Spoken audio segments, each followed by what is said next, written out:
Assalomu alaykum qadrli partiyadoshlar, hurmatli yurtdoshlar. Yakuniga yetgan haftada partiyamiz tomonidan amalga oshirilgan ishlar tafsiloti bilan haftalik dayjestimizning yangi soni yana e'tiboringizda.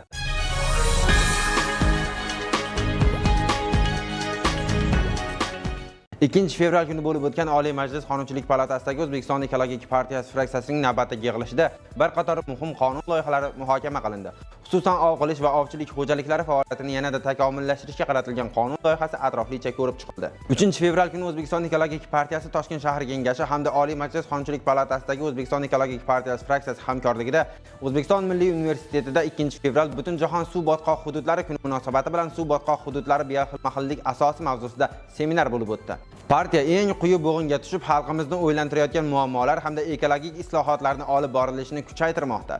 3-fevraldan boshlab barcha viloyat, tuman, shahar partiya tashkilotlari xodimlari ishtirokida joriy yilda amalga oshiriladigan ishlar yil nomi va ustuvor vazifalardan kelib chiqqan holda partiya faoliyatini rivojlantirishga qaratilgan ochiq muloqotlar o'tkazila boshlandi. Unda tuman, shahar partiya tashkilotlari tomonidan aholining ekologik madaniyatini yuksaltirish, ekologik muammolarni bartaraf etish, joriy yil nomidan kelib chiqqan holda mahallalarda ekologik holatni yaxshilash bo'yicha targ'ibot va amaliy ishlarni kuchaytirish masalalari atroflicha muhokama qilindi.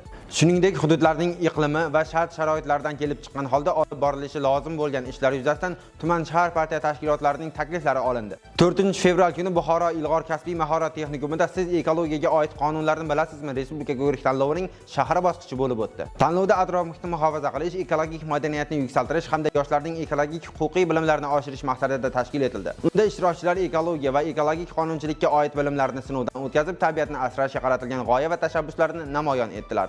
5-fevral kuni Ohangaron tumani Nurobod shaharchasida joylashgan 52-maktabda partiyamiz tashabbusi bilan siz ekologiyaga oid qonunlarni bilasizmi mavzusida ma'naviy ma'rifiy tadbir tashkil etildi. Tadbir doirasida tumandagi 9 ta umumta'lim maktabi o'rtasida qizg'in bahs-munozaralar bo'lib o'tdi. 6-fevral kuni O'zbekiston Respublikasi Oliy Majlis Qonunchilik palatasidagi O'zbekiston Ekologik partiyasi fraksiyasi hamda partiya markaziy kengashi tashabbusi bilan Toshkent menejment va iqtisodiyot institutining Farg'ona viloyat filiali hamda Toshkent shahridagi talaba-yoshlar ishtirokida mazmunli tadbir tashkil etildi. Yoshlar partiya markaziy kengashi hamda Oliy Majlis Qonunchilik palatasi partiya fraksiyasi faoliyati bilan yaqindan tanishdilar. Partiya fraksiyasi rahbari o'rinbosari Oybek Rahimov jamiyat va davlat hayotida hal qiluvchi kuch bo'lgan yoshlarning faolligini oshirish va zamonaviy bilimlarni o'zlashtirgan holda bugungi islohotlarning ishtirokchisi bo'lishga chorladi. Parlament va partiya binosi bilan tanishuv yoshlarda katta taassurot qoldirdi. Qadrli kuzatuvchilar, sizlarga yetkazmoqchi bo'lganlarimiz shulardan iborat edi. Xayr, salomat bo'ling.